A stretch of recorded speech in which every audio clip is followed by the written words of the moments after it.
Welcome ঋষি academy সেন্টারের সমস্ত স্টুডেন্টদের। আজকের এই ভিডিওতে Bankura university first semester philosophy SEC পেপারের সাজেশন তোমাদেরকে দেব। তোমরা আরও কয়েকটা সাবজেক্টের সাজেশন চেয়েছিলে, আমার শরীর খারাপের জন্য আমি সাজেশনগুলো আপলোড করতে পারিনি, তার জন্য সরি। তাই ঋষি একাডেমি ইউটিউব চ্যানেলে যদি এখন সাবস্ক্রাইব করে না থাকো তাহলে সাবস্ক্রাইব করে নোটিফিকেশন বেলটা অন করে দেবে এবং ভিডিওতে একটা লাইক দেবে এবং এই ভিডিওটা তোমার বন্ধু বান্ধবদেরকে শেয়ার করবে।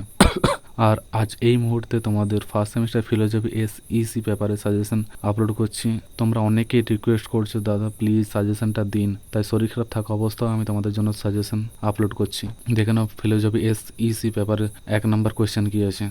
যোগের সংজ্ঞা দাও, যোগের প্রকারভেদে লেখো। কোয়েশ্চেনের উত্তরটা দেখতে পাচ্ছ কতটা সুন্দরভাবে লেখা হয়েছে। 2 নম্বর প্রশ্ন, মানব জীবনে যোগের গুরুত্ব লেখো। 3 নম্বর প্রশ্ন হচ্ছে যম এবং নিয়ম সম্পর্কে লেখো। দেখুন পরবর্তী প্রশ্ন কি আছে।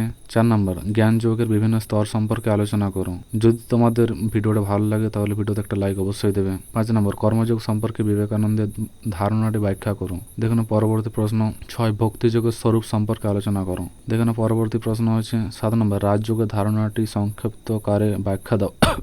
8 নম্বর প্রশ্ন হচ্ছে চিকিৎসা বিদ্যা দর্শনের প্রায়োগিক রূপটি আলোচনা করো। দেখুন 9 নম্বর প্রশ্ন, চিকিৎসা বিজ্ঞানের দর্শনের ধারণাটি ব্যাখ্যা করো।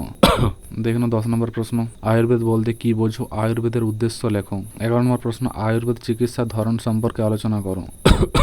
দেখুন 12 নম্বর প্রশ্ন হচ্ছে চিকিৎসা শাস্ত্রে সুশ্রুত এবং চরকের ভূমিকা লেখো। তোমাদের মোট 12টা প্রশ্ন আছে। এই 12টা প্রশ্ন যদি তুমি পড়ে যাও তো এখান থেকেই সম্ভবত কমন পেয়ে যাবে। আজকের এই সাজেশন ভিডিওটা কেমন লাগলো আমাকে কমেন্ট করে জানাও। দেখা হচ্ছে পরের সাজেশন ভিডিওতে।